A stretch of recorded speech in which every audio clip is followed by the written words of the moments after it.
Hello, I'm John Grom, and welcome to our 250th Right and Left discussion forum. We hold our televised discussions twice monthly to demonstrate the value of civil, productive, open-minded political dialogue.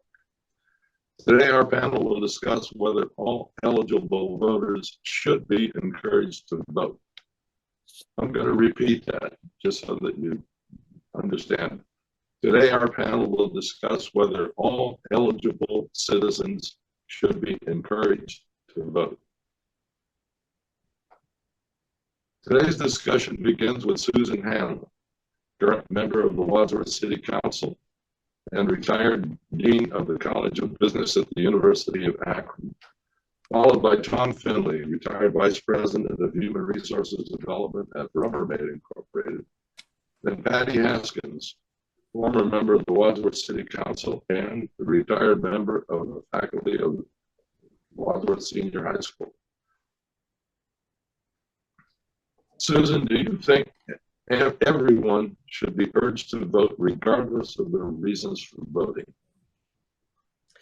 Absolutely. I don't think in my mind, there's no other answer to that. We have rules about who's eligible to vote. I think the rules are, I don't think anybody questions the rules. The one that probably has the most impact on voter participation, according to the little bit of research I did, was felony convictions. And that, of course, has an unintended consequence, but it does suppress the Black male voting rate, because if you they just have a higher rate of felony convictions, and so then there's going to be less of them eligible to vote. But I think and other people may think differently, but yeah, I do think all should be eligible. I think the next question, or another question that came to my mind, was why don't what is the voting rate, and why don't all eligible people vote?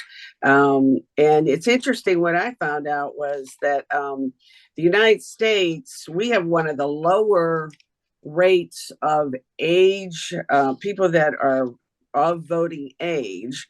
We have one of the lower rates of voter participation in the world.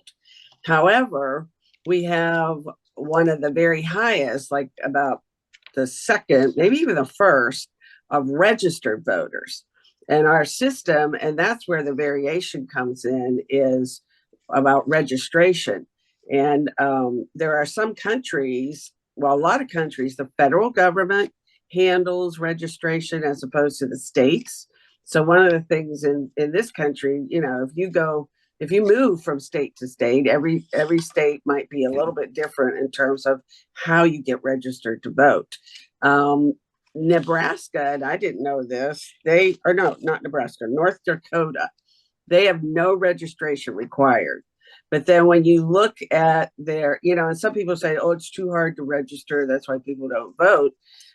If you look at their percentage of age eligible people, is not any higher than any other state. They're right in the middle of the pack. So I don't think making people choose to register is the problem, because, and we actually, like I said, because once we have a self-selected group, you have to choose to register.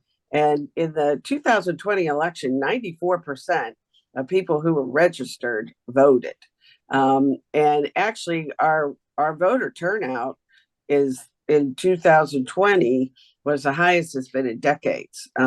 People were just really interested in that election. And I think that's, another thing that I read statistically that has a big impact on whether you vote is your education level. People with advanced degrees are 3 times likely to vote than people with high school degrees. So, I guess, how do we get more? Yes, we want more people to vote. I don't think we're doing terrible. I think having, 2/3 of people who are eligible are registered.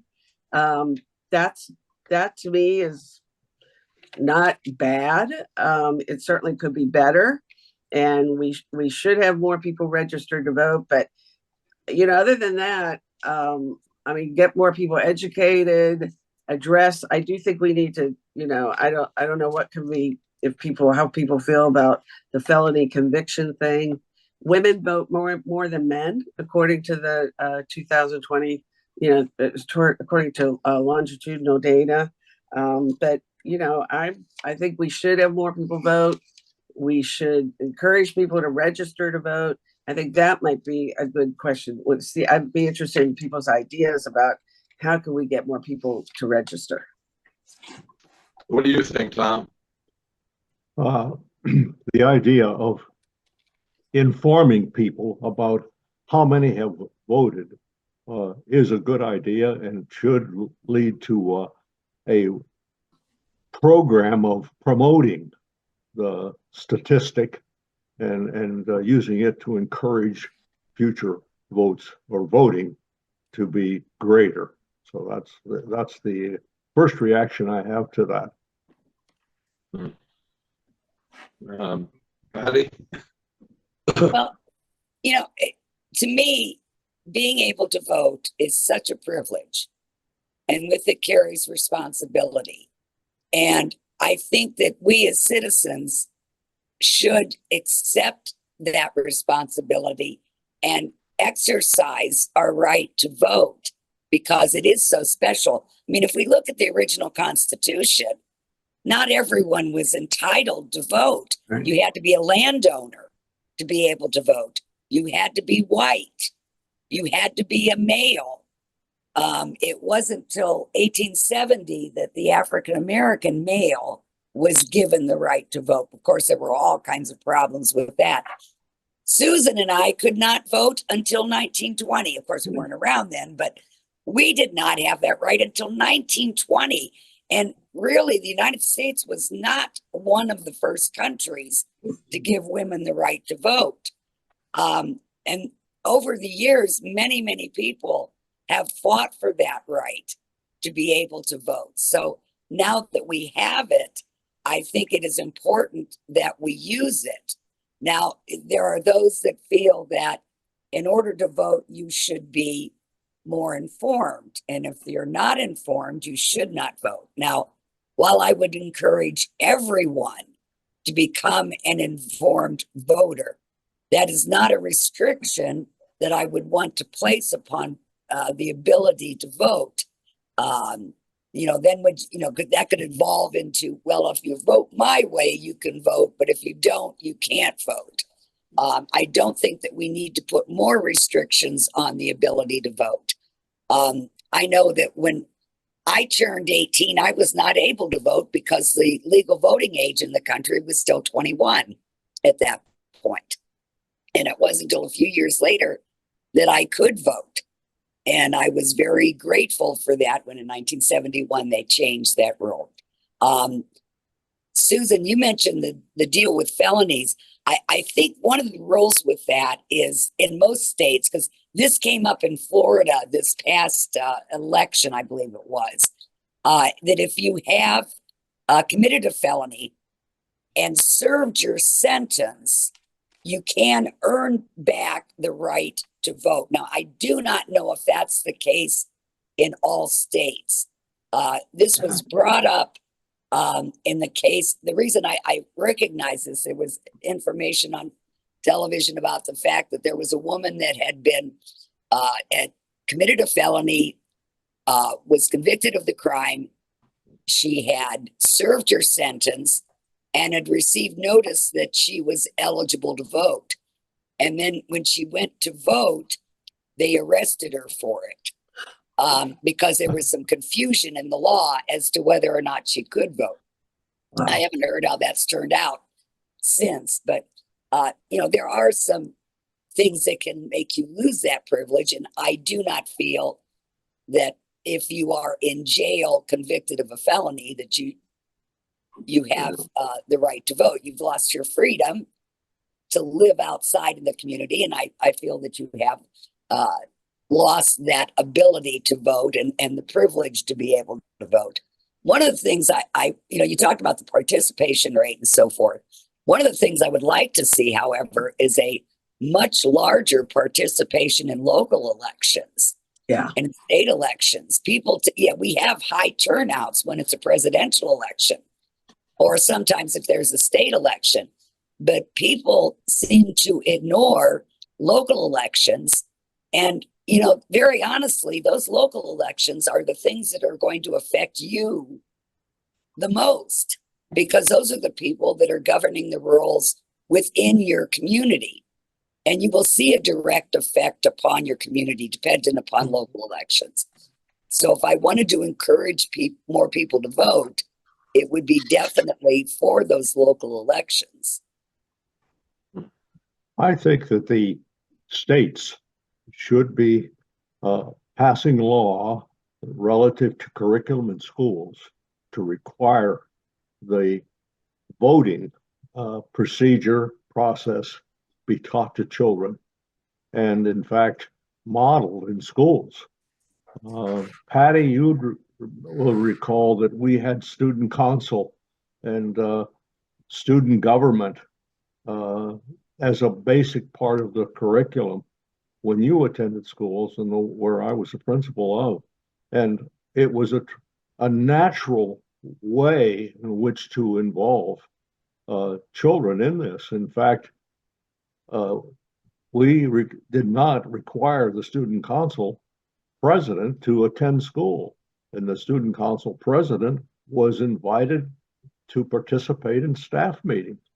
So we put our money where our mouth was, so to speak, and involved children actively in the school business. I think that should be pursued. I do know this when I was still teaching. When I was still teaching that. I'd like to hear Bryan hasn't. Okay. Bryan, are you still with us? Yes, I'm here. Okay, great. I'm patiently awaiting my opportunity to weigh in on this. Yeah. So I agree with everybody. I'd like to further what Tom said. I looked up the 100 questions that an individual gets the opportunity. He has to answer 10 of them to become part of the civics and government questions for naturalization. So if you're going to apply for citizenship, there are 100 questions. You'll be asked 10 of these, and you have to get 6 right. So let's start with Patty. Maybe we can determine if someone is a knowledgeable person about the government, giving them the right to vote. I think maybe we could screen some people out. I'm for everybody voting, but we certainly have a lot of people that vote without a basic knowledge. And sometimes they're just voting for an individual that has a D or an R behind their name. And I think this might weed them out. Patty, what do we call the first 10 amendments of the Constitution? You mean the Bill of Rights? The Bill of Rights. That's right. Tom, how many amendments are there to the Constitution? I do not remember. 27. And 27. What is the rule of law? What is the rule of law? Does anybody want to weigh in on that? Well, you have four answers. Everyone must follow the law. The leaders are not above the law. Government must obey the law. And let's see. Yeah, that's the 4. Name one branch or part of the government. One branch. Executive, judicial, and legislative. Exactly. Exactly. Who is in charge of the executive branch? President. The president. Exactly. Who makes federal laws? Congress. Congress. Exactly. It's not the administrative state. And this Right. is something that's sort of been taken over. We're allowing different parts of the government that have no right to make law, to make rules and regulations that people are bound to. And those are beginning to be overturned. If you just saw the one case that was brought, and they are not allowing a particular administrative portion of the government to make laws or make rules and regulations in regard to people having to sign non-disclosure agreements. What are the 2 parts of the U.S. Congress? House Representatives and the Senate. And the Senate. Name one of your senators from your state. Sherrod Brown. Sherrod Brown. And who else? J.D. Vance. J.D. Vance. So I think, given this, we really, I agree with Tom. We have to get back to teaching basic civics. And I think that will drive more interest in people voting. I agree that we have one of the highest, when people decide to vote, they vote. Right. But we have voters that are going to the polls that don't understand the ramifications of their vote. And we really need to dig a little deeper. And I'm not saying that we quiz these people as they come in. That would be sort of a nightmare, right, Patty, if you work the polls? If all of a sudden someone shows up and you throw a couple questions at them and you turn them away, that would really create a mess. But I think people need to take their right to vote seriously. They need to study the issues. They need to understand who they're voting for. We need to get away from this personality thing. The one issue voter. Hasn't helped us in the past. But I'm all for everyone that wants to vote and is registered to vote and is able to vote should vote. And I think in the state of Ohio, we have a very good system. I think Patty can attest to that. I've worked the polls. Your vote is safe, and any rumor or conspiracy theory to the contrary is just totally false. It's totally false. Your vote is counted in the state of Ohio. What do you think about 18? Is that old enough to vote? I remember when it was 21. Yeah, and the big argument about changing it was that, of course, that was Vietnam era. We were sending young men at the age of 18 to give up their life, be willing to give up their life in Vietnam, but they weren't able to vote for those people that were sending them to Vietnam.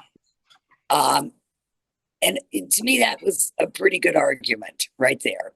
I agree. And if you add to that, if it were mandated that the curriculum in public schools include the study and understanding of our government and how it works, you would cement, if you will, at least the first efforts at making the population knowledgeable about the responsibility of our government. Why it's important to vote.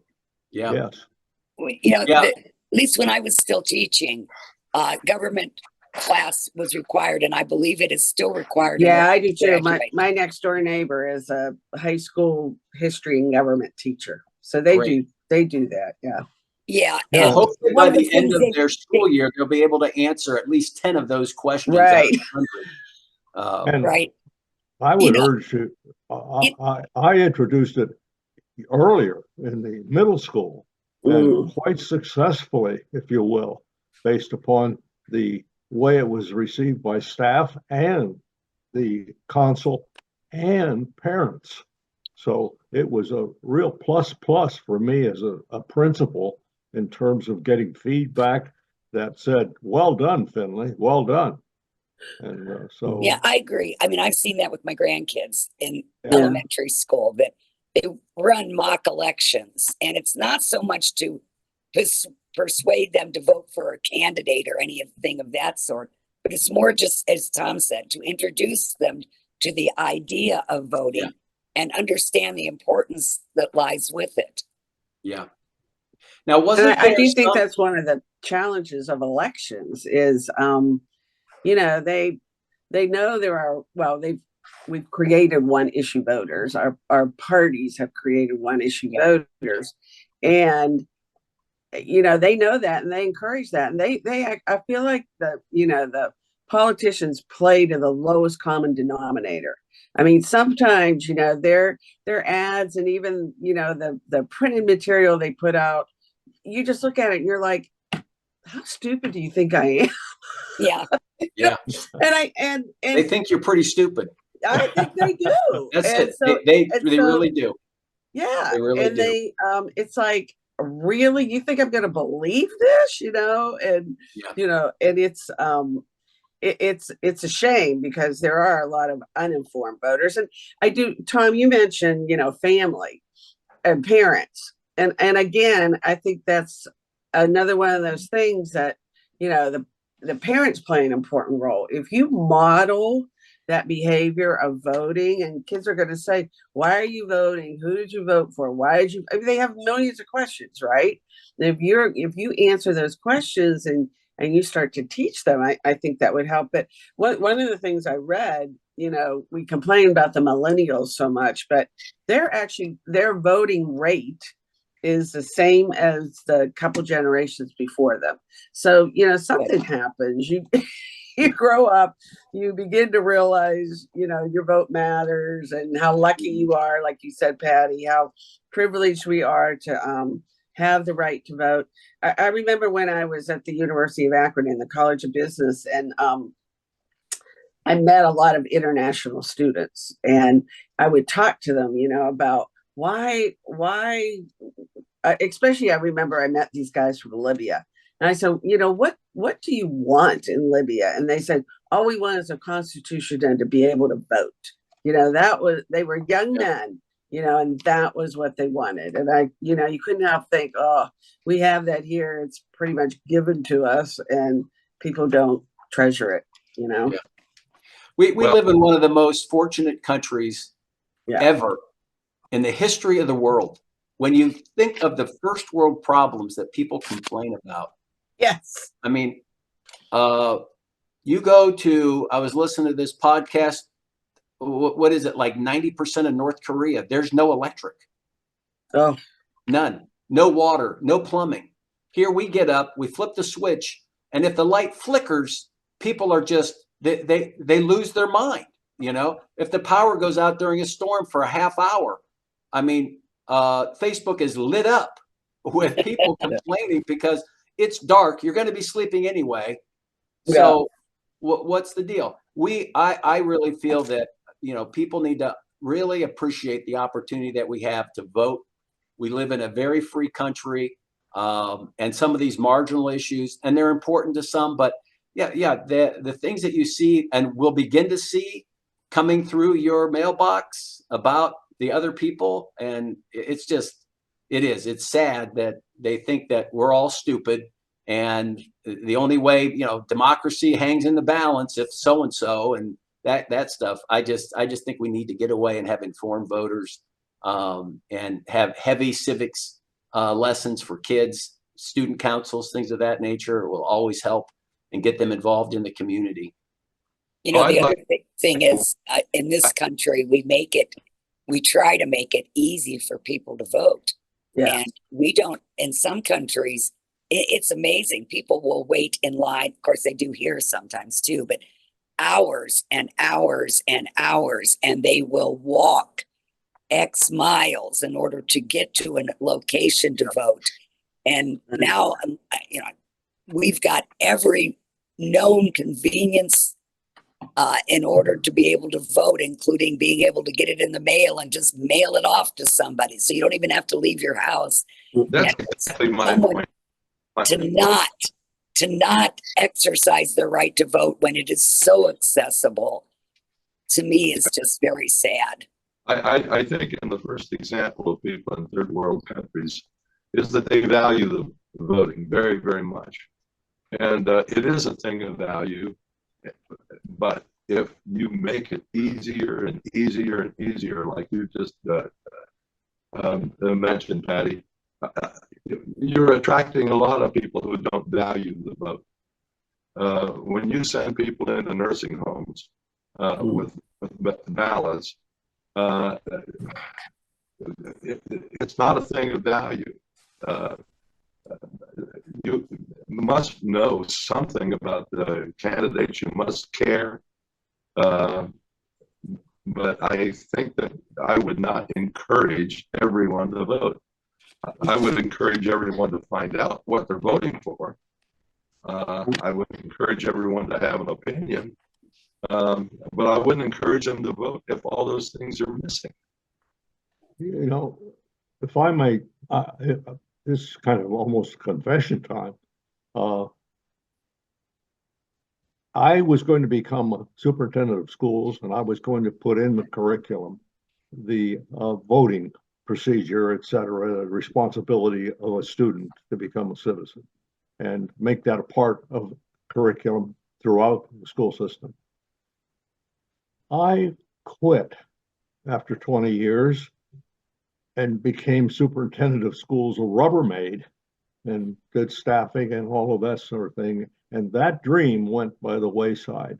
It is one of the regrets of my life that I did not stay around long enough in public schools to introduce a curriculum that included voting and the responsibility therein.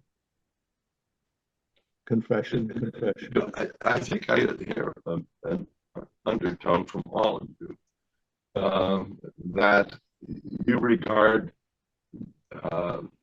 voting as a thing of value. But I don't hear you saying that we should not be urging everyone to vote.